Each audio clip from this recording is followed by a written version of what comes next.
This gorgeous book is by Sophie Blackall, and it shows her passion and obsession with a moment in history. I'd like you all to think about that, because rather than being overwhelmed with all of history, maybe one story about a particular moment in time. So here we have Hello Lighthouse, beautifully illustrated, and it talks about the keeper, the life of the keeper. We've got the keeper boils water and drinks his tea as he fishes for cod from the window. He sets the table and hums a tune and wishes for someone to talk to.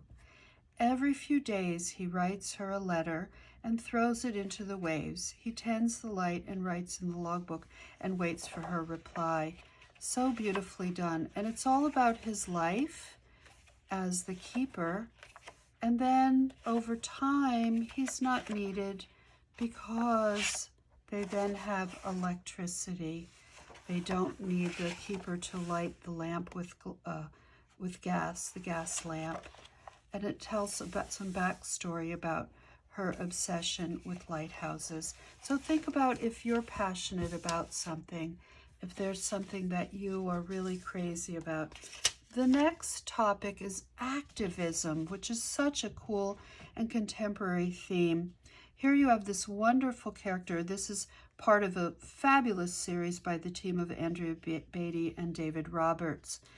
You've got Sofia Valdez, future Prez, who sees a bunch of litter and junk and plastics in her neighborhood and is so upset by it all that she advocates. She puts up signs. She talks to her neighbors. She thinks about it. She talks to her grandfather. She goes to a meeting and has the guts to speak up. It's about bravery too for children. And then protesting, wonderful, wonderful illustration. And by the way, a lot of these are characters from the previous books in the series, and they re-emerge. And then how Citizens Park comes to be. Wonderful. They all hold this truth to be self-evident that Sofia Valdez could grow up to be president. Until then, Sofia, that real life go-getter, helps build Blue River Creek get better and better. Helps Blue River Creek get better and better. So that is advocacy, a really great theme. And think about if that's something that you are interested in talking about. Next, we have books on heritage. I've got two books to show you, another Caldecott winner. This is about Alma and how she got her name. Heritage, culture. Alma Sofia Esperanza Jose Pura Candela had a long name. Too long, if you asked her. And then over time, she finds out more about it, why she was named for it, and then she falls in love with her name. So that is a wonderful way to explore heritage. Here's another way to explore heritage, and of course both of these books are from the child's point of view. Here we have Island Born, beautifully illustrated by Leo Espinosa. Every kid in Lola's school was from someplace else. Hers was a school far away places. So it's not heavy about immigration or multicultural.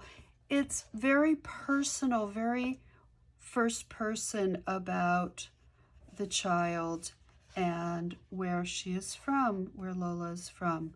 The teacher says, please draw a picture of the culture, of the country you're originally from, your first country, and bring it in tomorrow. I'm going to put in pyramids, said Dahlia, and I'll draw a canal this long, Franklin said.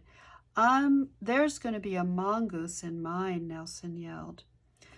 Everyone talked about their drawings, everyone but Lola. Lola, you see, loved to draw, but she had left the island when she was just a baby, so she didn't remember any of it. And then it goes on to show how she learned about her first country and then spends a lot of time with her abuela, her grandmother, to learn more about what it was like for her.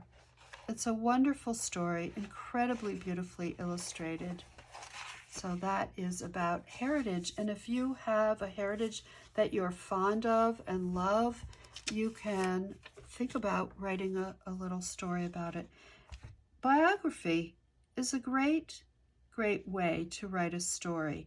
The woven life of Louise Bourgeois, who was an incredible artist of the last century. Beautiful pictures by Isabel Arsenal.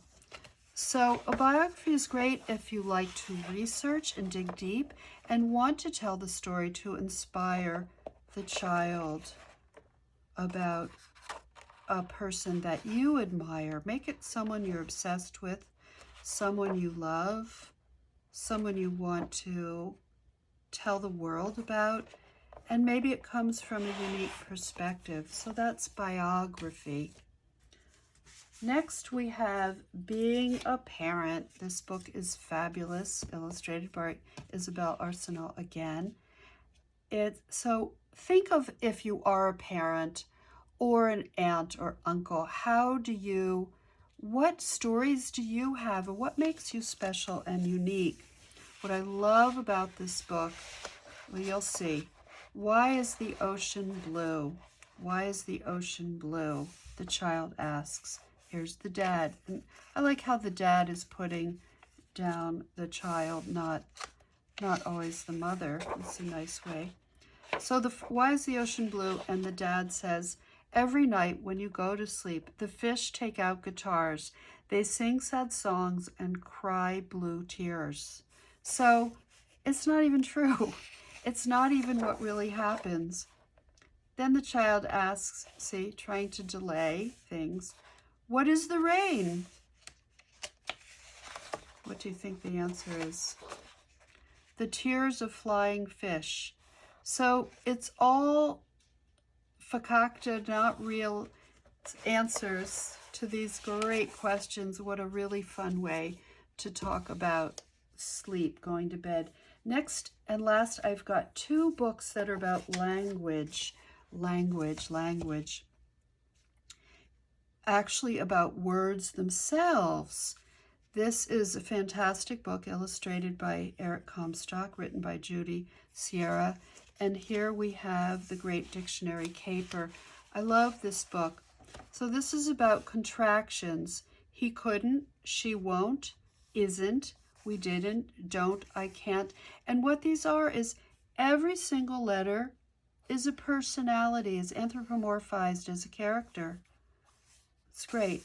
And then this page, I love this, homophone. So it's teaching a really complicated word for a little child.